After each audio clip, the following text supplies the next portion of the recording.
Hi, it's Amber from socialmediamarketing.com. I'm here with John right now, and we're at lunch break. What would you say is the one key takeaway so far from all of the presentations today? I think that the way that they're integrating e-commerce with social networking, I think that that's probably the biggest thing that I'm taking away from it today.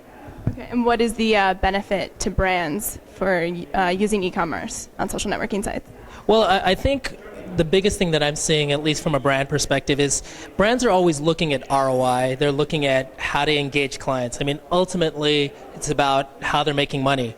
And e-commerce, from an engagement standpoint, from our agency, which is Plan C, clients are always asking, okay, how do we measure? How we're spending this amount of revenue or this money on these particular campaigns, and we really want to see some return. Well, a great way of return besides just typical engagements and collection of data is actually purchasing. So that combination that I saw, at least with what Mattel was doing, I thought that was some good insight. Very neat. And does your agency use like a framework for measurement, or how exactly do you measure, both the brand's presence online and how they progress and how they improve or how they generate more sales? Well, it really kind of depends on the client. The client really determines what are the measurements and the metrics that we're looking at. I mean, you can go from basic impressions, which some of our clients are, because they're really just looking at brands in terms of how it's engaging in that community. I mean, we're in a multicultural space, so they're always looking at that type of engagement. They're looking at how the culture is actually taking on to that particular product, because sometimes general market ads or campaigns don't really connect well with the multicultural segment. So that's kind of what we look for. So impressions are always a big key part, but also in terms of acquisitions, what's being bought. So those are also things that we're always being looked at. Okay. And how is the multicultural segment different from the general population? Is it in terms of their online behaviors and all of that, or how does that differ from just trying to engage general audience? Well, I think that's pretty much a simple question for at least the space that we're in. I cater to the Asian American market, so they're early adapters.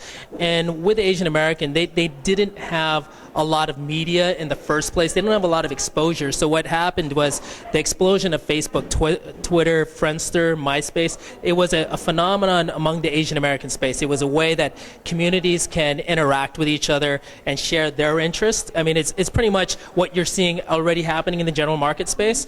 But for example, they've really taken that as an avenue to promote themselves. So it's been something that I would say that the Asian Americans have been looking at for a long time. They've already been using it, and you're starting to see it. I would say one of the biggest programs, like MTV's America's Best Dancer, it's probably on the lower end now just because the talent isn't as good.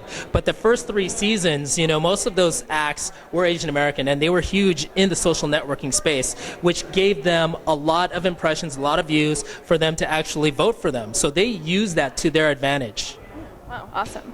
And for brands who are new to social media but are looking to use it, what tips would you give them for getting started? Well, I think that there was something that I noticed is you do need to be engaged for at least 12 months. I think that's a really big part. I think you can't just go into it softly. You really have to understand what you're entering into, and it is a relationship with the social space. I think that they're going to need to understand that there is going to be some learnings. I think that's always going to be a key part to understanding by getting into social media, but I think that it's important that they do get involved. Okay. And for, sometimes there's always going to be negative commentary or feedback out there. What would you suggest for dealing with those negative comments? Well, I think that you really just got to take the good and the bad, especially from the negative standpoint. I mean, if something negative is really coming out, is being projected, at least in the social space, it's maybe because it is true. Maybe because the product itself has some certain flaws, and that's something that a product marketer or in a brand can actually really learn from and actually develop their brand around it or their product around it, is really take the learnings from there.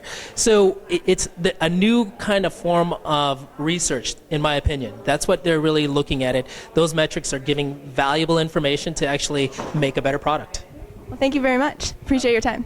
No problem. Thank you.